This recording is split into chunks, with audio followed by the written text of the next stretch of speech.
stage that truly encapsulates what the government wants. My Lords, I welcome this opportunity to clarify the purposes of the bill, but I'm not sure that the amendment, for me, helps as my North Star. Like the bill, it throws up as many questions as answers, and I found myself reading it thinking, what does that word mean? So I'm not sure that clarity was where I ended up. It's not a matter of semantics, but in some ways you could say, and certainly this is as it's publicly understood, the name of the bill gives it its chief purpose, the Online Safety Bill. Yet, however well-intentioned, and whatever the press releases say or the headlines print, even a word like safety is slippery, because safety as an end can be problematic in a free society. And my worry about the bill is unintended consequences, and that's not rectified by the amendment.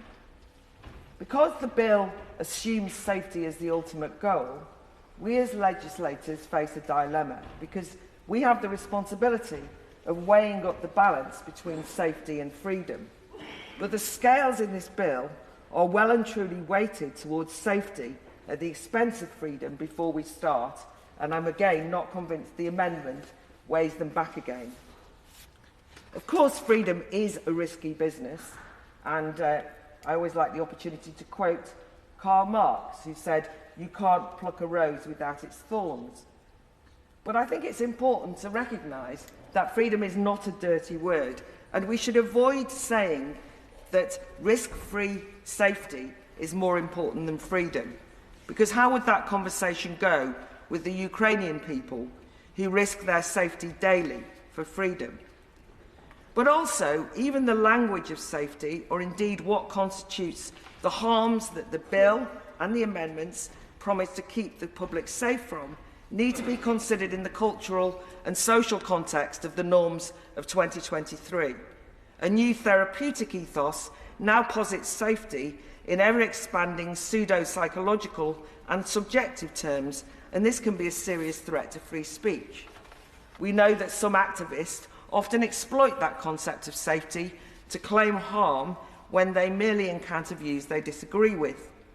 The language of safety and harm is regularly used to cancel and censor opponents, and the government knows that, so much so that it has considered it necessary to introduce the Higher Education Freedom of Speech Bill to secure academic freedom against an escalating grievance culture that feigns harm. Part of the Triple Shield is a safety duty to remove illegal content, and in the amendment it talks about speech within the law. Now that sounds unobjectionable, far better of course than legal but harmful in my mind, which has gone. But while illegality might sound clear and obvious, in some circumstances that's not always true. It's not always clear. And that's especially true in any legal limitations of speech. We'll know about the debates around hate speech, for example, that these things are contentious offline, and even the police, and particularly the College of Policing, seem to find the concept of that kind of illegality confusing, and at the moment are in a dispute with the Home Secretary over just that.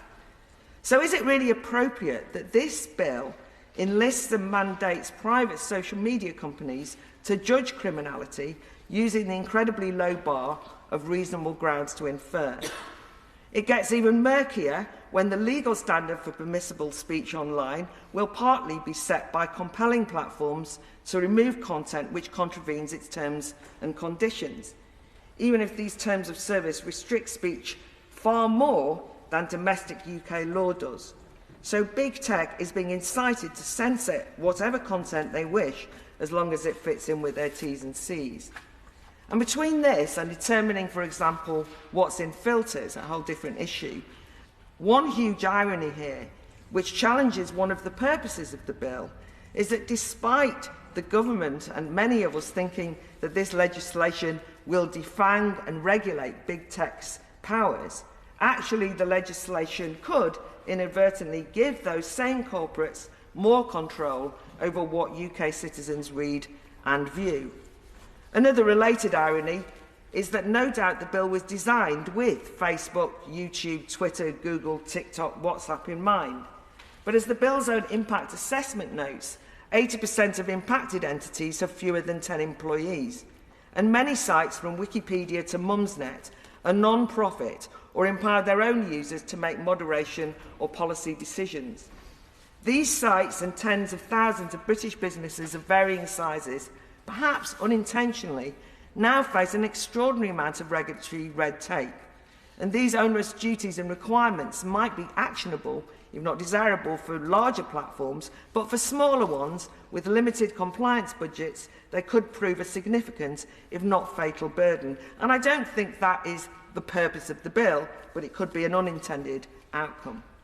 This also means that regulation could inadvertently act as a barrier to entry to new SMEs, creating an ever more monopolistic stronghold for big tech at the expense of trialling innovations or allowing startups to emerge. Now, I just want to finish with the thorny issue of child protection. I've said from the beginning, many years when this bill was first in its inception, that I'd have been much happier if the bill was more narrowly titled with the purpose of the Children's Online Safety Bill, that protecting children was its sole purpose, and that itself would have been very challenging. Of course, I totally agree with Amendment 1's clause to provide a higher level of protection for children than for adults. That's as we treat children and adults offline. However, even then, there are dilemmas.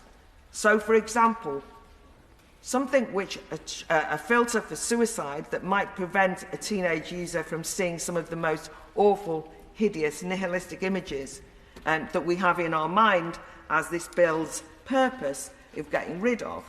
How do we ensure it doesn't also reduce the exposure that the same teenager or a different teenager might want help if they're feeling suicidal on the one hand?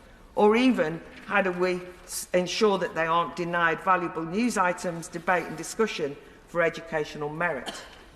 Parents and society have this sort of cost-benefit analysis challenges every day. Everyone wants their own children, indeed wants all children, to be kept safe from harms. But we don't lock children in their bedroom 24/7 just in case they encounter risk. We know that that would deprive them of crucial developmental opportunities to grow and learn and manage risk. A whole body of educational scholarship exists looking at some of the downsides of adult fears creating a generation of cotton wool kids, that this has been detrimental to the resilience, to children's resilience, and children are often victims when adults overprotect. So I would just like to warn against overselling this bill as a guarantee of risk-free safety for the young online at any cost. But the whole issue of children is a difficult area. I know to my cost, from a rather ill-chosen way that I expressed myself in a newspaper interview some years ago on the dilemmas of child protection versus free speech, that misspeaking can mean being branded as complacent or even an apologist for the most heinous horrors that can be inflicted on the young, from grooming to access to pornography.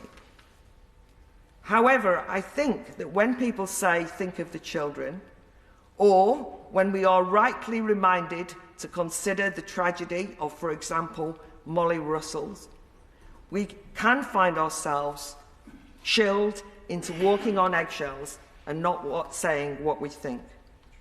But I think we need to be bravely dispassionate in our discussions on protecting children online and carefully scrutinise the bill for unintended consequences for children, but we must also avoid allowing our concern for children to spill over into infantilising adults and treating British citizens, adult citizens, as though they are children who need protection from speech.